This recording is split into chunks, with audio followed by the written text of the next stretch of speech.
Bapak, Ibu, saudara-saudari, dan anak-anak yang terkasih, salam belas kasih hati kudus Yesus. Semoga kita semua selalu sehat dan dalam berkat Tuhan. Hari ini hari Rabu, tanggal 27 Oktober 2021.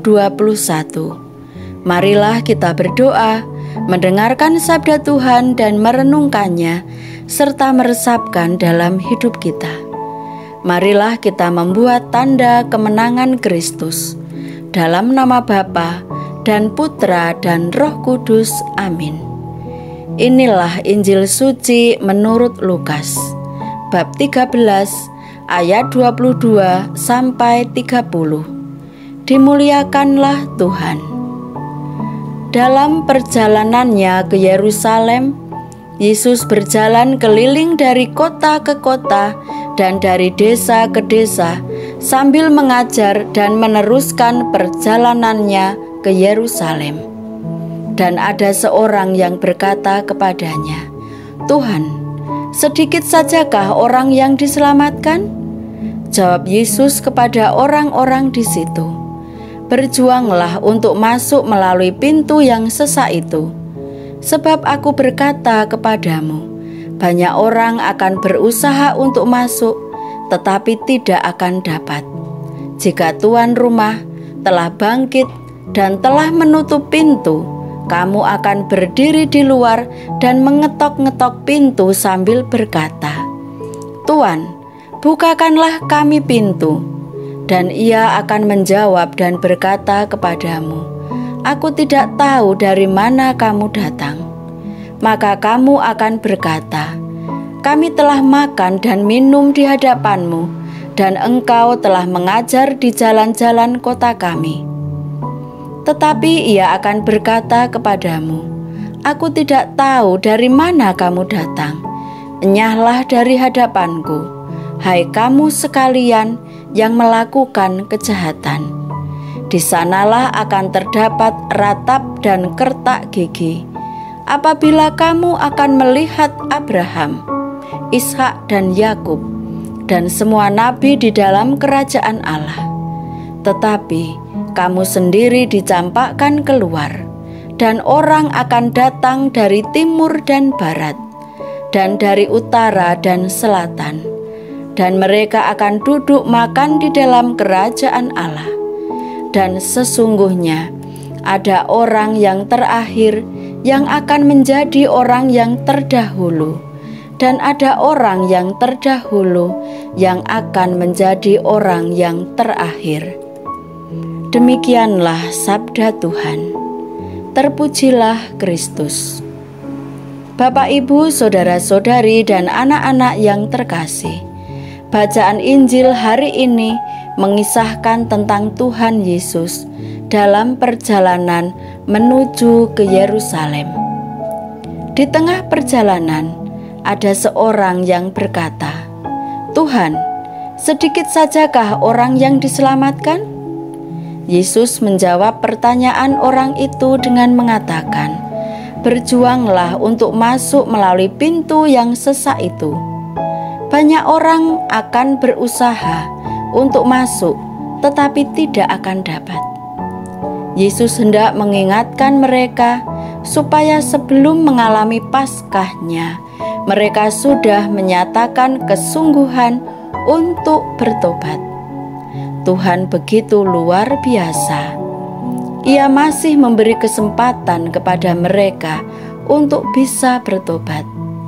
Masalahnya, adakah orang mau bertobat atau tidak? Bapak, Ibu, saudara-saudari, dan anak-anak yang terkasih, apa artinya pintu yang sesak yang dikatakan oleh Tuhan Yesus? Pintu yang sesak menunjukkan pentingnya kita memiliki pilihan, komitmen berdasarkan Injil untuk mengikuti Kristus dari dekat. Melalui pintu yang sempit berarti juga kita harus melepaskan sikap egois kita. Dengan mengikuti Dia yang menderita, wafat dan bangkit, kita juga dapat masuk dan menikmati kerajaan-Nya. Yesus sendiri berkata, Setiap orang yang mau mengikuti aku, ia harus menyangkal dirinya, memikul salibnya setiap hari dan mengikuti aku. Karena barang siapa tidak memikul salibnya dan mengikuti aku, ia tidak dapat menjadi muridku.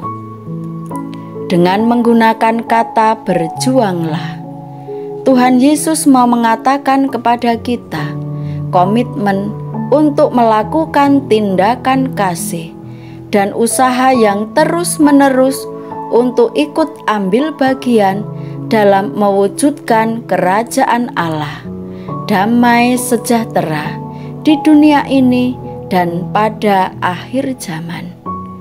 Yesus mengingatkan supaya para pengikutnya memiliki daya juang yang tangguh untuk memperoleh keselamatan.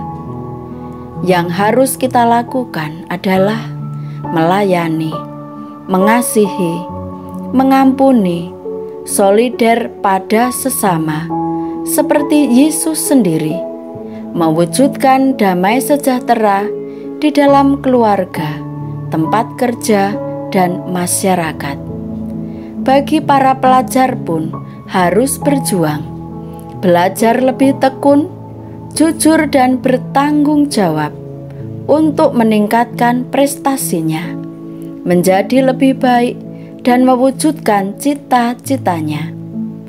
Tentu saja kita tidak dapat berjuang sendirian. Kita membutuhkan sesama seperjalanan kita dalam peziarahan hidup kita. Terlebih kita membutuhkan rahmat Tuhan dan terang Roh Kudus-Nya. Kita tak dapat mengandalkan kekuatan diri kita saja. Bapak, Ibu, saudara-saudari, dan anak-anak yang terkasih, keselamatan adalah inisiatif dan anugerah dari Allah yang membutuhkan jawaban dan tanggapan pasti dari pihak kita. Dengan percaya, terus-menerus berjuang, menghidupi dan mewujudkan iman akan Kristus. Amin. Marilah berdoa. Tuhan, ubahlah hati kami untuk menjadi baru, sehingga bisa memiliki daya jahan juang untuk mewujudkan kerajaan Allah di dunia ini dan pada akhir zaman. Demi Kristus Tuhan kami, amin. Dalam nama Bapa dan Putra dan Roh Kudus, amin. Salam sehat, Tuhan memberkati kita semua, amin.